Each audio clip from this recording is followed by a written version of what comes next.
Air India విమాన ప్రమాదంపై అన్ని కోణాల్లోనూ డీజీసీఏ దర్యాప్తు చేసింది. కుట్ర కోణంలోనూ దర్యాప్తు జరిగింది. అసలు విమాన ప్రమాదం ఎలా జరిగింది? విమానయాన సంస్థలు డీజీసీఏ నిబంధనల్ని పాటిస్తున్నాయా? ఎక్కడెక్కడ లోపాలున్నాయి?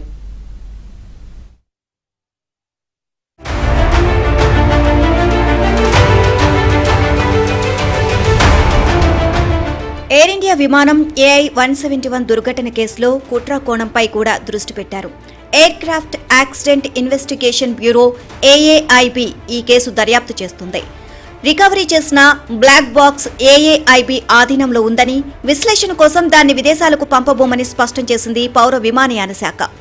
AAIB పూర్తిస్థాయి దర్యాప్తు ప్రారంభించినందున సీసీటీవీ దృశ్యాలను విశ్లేషిస్తున్నామని విమానయాన శాఖ సహాయ మంత్రి మురళీధర్ తెలియజేశారు. ఈ కోణంలో చాలా ఏజెన్సీలు పనిచేస్తున్నాయని, 2 ఇంజిన్లు ఒకేసారి విఫలం కావడం గతంలో జరగలేదు అన్నారు. బ్లాక్ బాక్స్ నివేదిక 3 నెలల్లో రానుంది.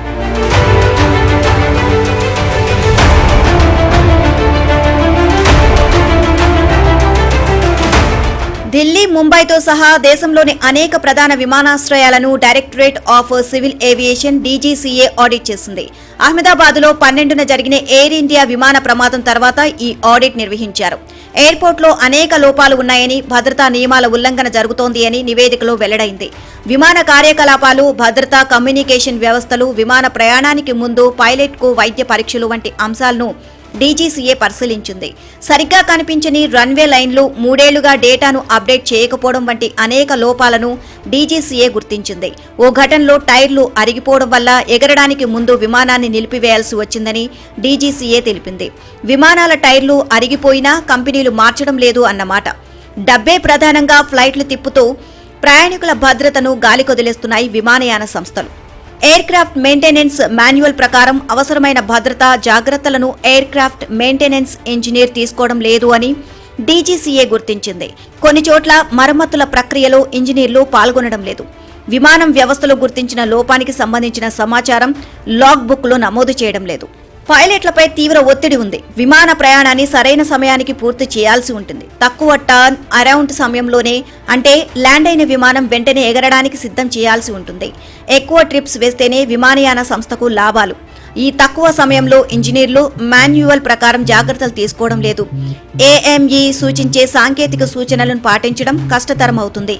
విమానం ఎగరడానికి సురక్షితమేనా కాదా అనేది కష్టతరం అవుతుంది అని పైలట్లు, ఇంజనీర్లే చెప్తున్నారు. రన్వేపై గుంతలున్న విమానాశ్రయాలు ఉన్నాయని DGCA గుర్తించింది. రన్వేపై లైన్లు సైతం అస్పష్టంగా ఉంటున్నాయి. చిన్న పట్టణాల్లో విమానాశ్రయం రన్వేపై పక్కనున్న గడ్డి, చిన్న చితక తప్పులను సైతం క్లియర్ చేయని పరిస్థితి. కొన్నిసార్లు పక్షులు, నెమళ్లు, జింకలు, పశువులు సైతం తిరుగుతూ ఉంటాయి.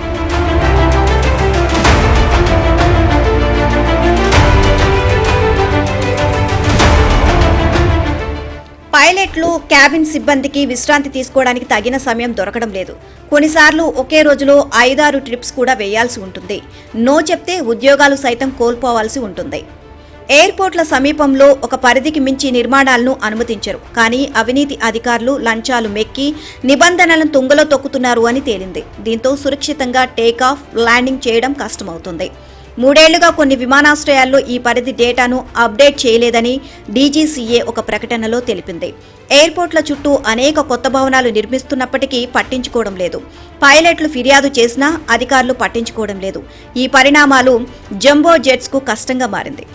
ఏదో ప్రమాదం జరిగినప్పుడు కాదు, క్రమం తప్పకుండా DGCA తనిఖీలు చేయాలి. అయితే DGCAను సైతం స్టాఫ్ కొరత తీవ్రంగా వేధిస్తోంది. ఎప్పటికప్పుడు అప్డేట్ చేయాల్సిన డేటాను 3 ఏళ్లుగా చేయడం లేదంటే ఎంత నిర్లక్ష్యం రాజ్యమేలుతుందో అర్థం చేసుకోవచ్చు.